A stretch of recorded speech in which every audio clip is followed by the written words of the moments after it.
We're starting our conversation on Emerson, and he was an orator, an essayist, a poet, student of Harvard, and he has some very interesting philosophical takes for us that I think we should dig into. So, his chapter 1 in Nature. To go into solitude, a man needs to retire as much from his chamber as from society. I am not solitary whilst I read and write, though nobody is with me. But if a man would be alone, let him look at the stars. So I'm going to pause right there. So, what I liked about that verse is that it doesn't have the negative connotations of solitude, right? We're not thinking, not loneliness. We're thinking of when he's speaking how to go into a room to study, right? When you read and write, you're not alone, so you're not lonely. You're actively participating in information being exchanged between the book and you, right? So your consciousness is awake and interacting. So that's a very positive way to for students to look at when they're alone and they're studying. You're not alone, right? You are actively participating in consciousness. So he continues about the stars. Let him look at the stars. The rays that come from those heavenly worlds will separate between him and what he touches. One might think the atmosphere was made transparent with this design, to give man and the heavenly bodies the perpetual presence of the sublime. Seen in the streets of cities, how great they are! If the stars should appear one night in 1,000 years, how would men believe and adore, and preserve for many generations the remembrance of the city of God which had been shown? So this is a twofold thing for me. So he's pointing out how we don't really appreciate the stars that much anymore. We kind of don't even see them. We purposely block them out with street lamps. Now, we do have to have street lamps to prevent crime, and we got to see what's going on. And if you're walking at home at night, you need it. But let's say Times Square in New York with all their flashy advertisement ads that constantly bombard you with light kind of blocks out the stars. So he writing in this time, there's not New York is not that bright. It's the 1800s. It's not as in 2019. But still, I think he's pointing out how we take for granted the beautiful display of beauty that's above our heads. Now, what he means by the sublime is not the typical cliche pop culture reference. In philosophy and aesthetics specifically, the sublime is linked with the overwhelming awe of nature, and that also has a numerical count. So people can get overwhelmed by the sublime, not only by the magnitude and force behind what they're looking at, but by the numbers. So the stars are just like more than what the human mind can actually comprehend and grasps. And the mind will filter out and try to put a frame around what you're looking at so that you don't get anxiety and overwhelmed by the sheer number. So sublime in this sense is he's saying that you look up at the stars and their glory, you can feel like, oh, but it's like a regenerative, like healthy thing for people to do, and how you should adore it. He's very pro nature. He's very pro walking amongst the leaves, taking hikes, sitting by the ocean. He's definitely a professor. I mean, not a professor. He was also a minister, but an intellectual who valued nature. In fact, when in my class we discussed Emerson, we went outside, and having class outside was so much nicer than having it in a building. Okay, and so he also continues and says that the stars awaken a certain reverence because, though always present, they are inaccessible.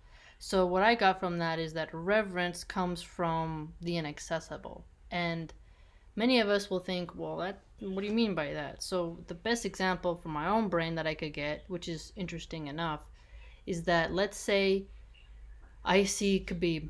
Now I've learned that, well, I can't just go and touch him and he will not touch me. So there's like a line of something I can't touch, right?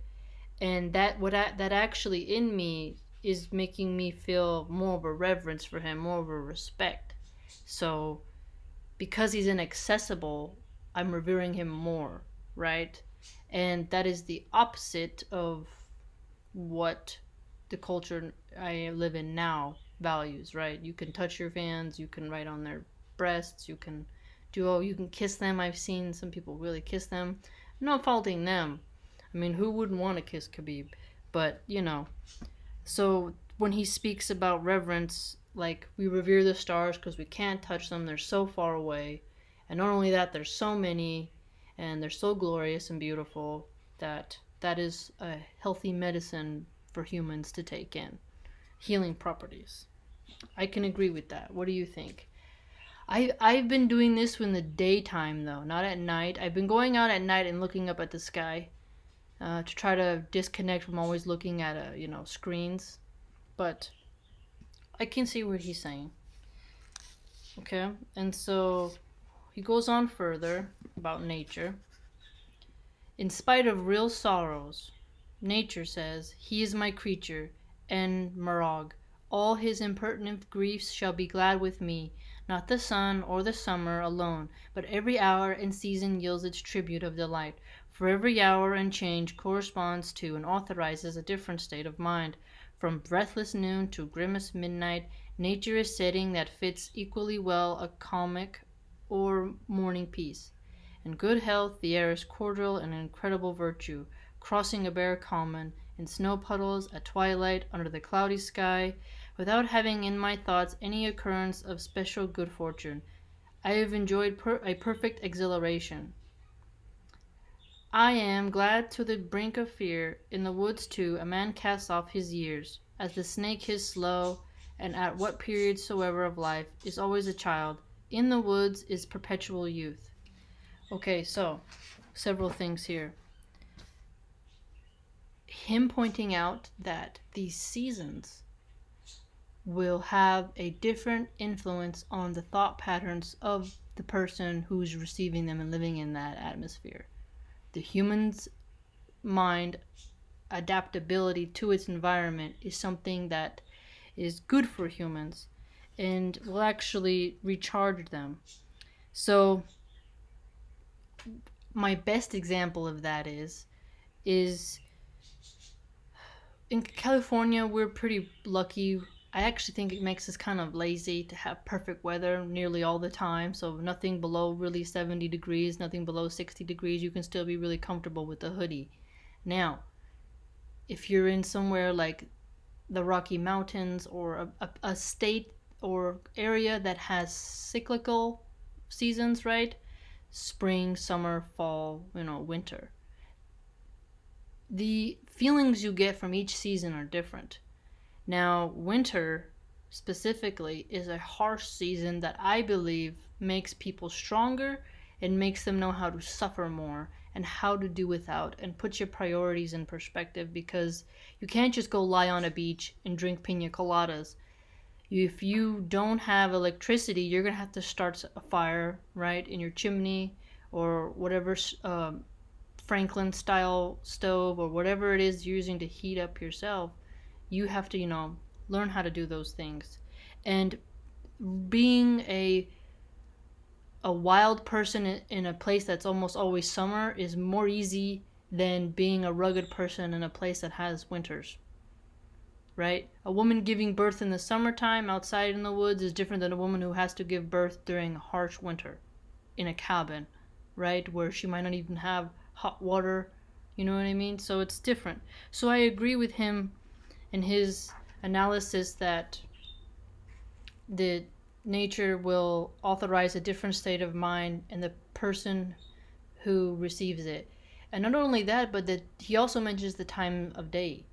So this, I notice, is very true in my own life. My favorite times of the day are early in the morning when the air is super cold and crisp before everyone's really woken up and the sun is still rising.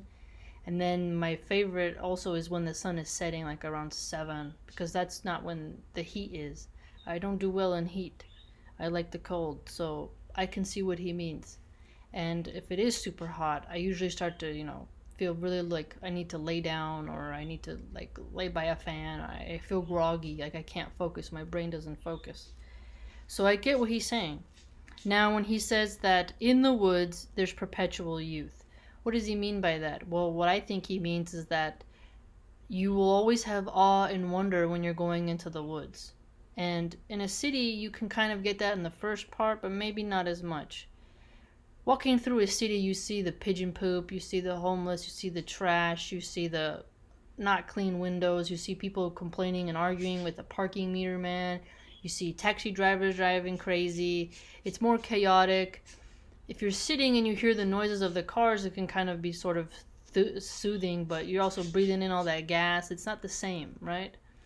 Now, in the woods, though, when you're walking, like when I went to Muir Woods, and these are giant redwood trees, they're so tall, and you're just walking in there, and the air is still. There's no satellite signals in there, so your phone doesn't work. It's just you in nature and the stillness of the woods and the dense air and the occasional bird, because there wasn't too many birds at that time. If you're lucky, you'll see a banana slug, where they're these huge yellow slugs, which are very rare. And if you're walking and you see it, you're like, whoa, wow. So I can get that. Like, a child is always in wonder and awe at everything. They go into a room. A kid can have fun in so many places that adults can't. We kind of lose our wonder as we get old. And he's arguing that even if you are old and you go into the woods, you'll still get wonder within your heart. So, wow. What do you think, family? Do you feel like nature gives you that sort of charge?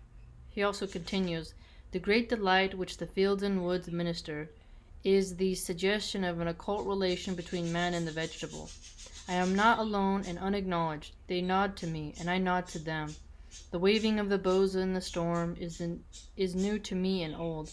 It takes me by surprise, and yet is not unknown. Its effects is like that of the higher thought, or a better emotion coming over me, when I deemed I was thinking justly or doing right.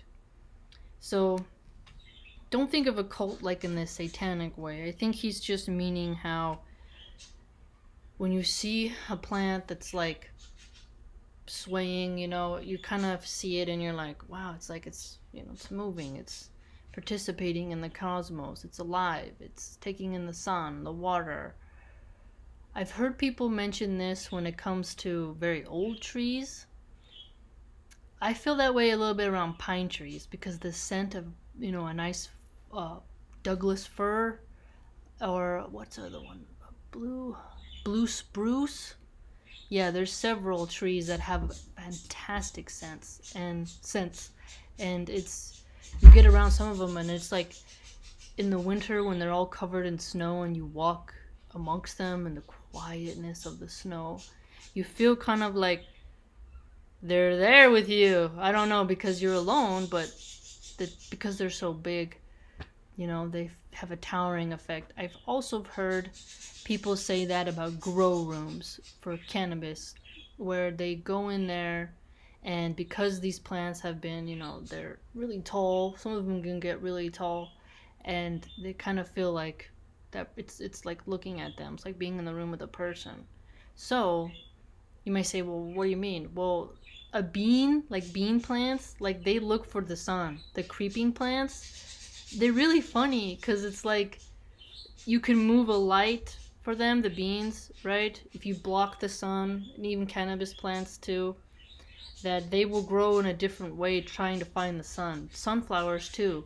It's really strange when you see a sunflower facing this way and then he's facing the other way and then he's facing the other way, and you're like, oh, it's like they're doing something that's like separate from me. So I can understand what he means by you nodding at it. And when I was a little kid, the funnest thing was, even though you're poor and the wind was really crazy, we had tall trees, and you just go and you dance, and all the leaves are hanging around, and you're like, wow, like you can have fun in nature. So I really like that. It's very positive. It's very pro nature. What do you think?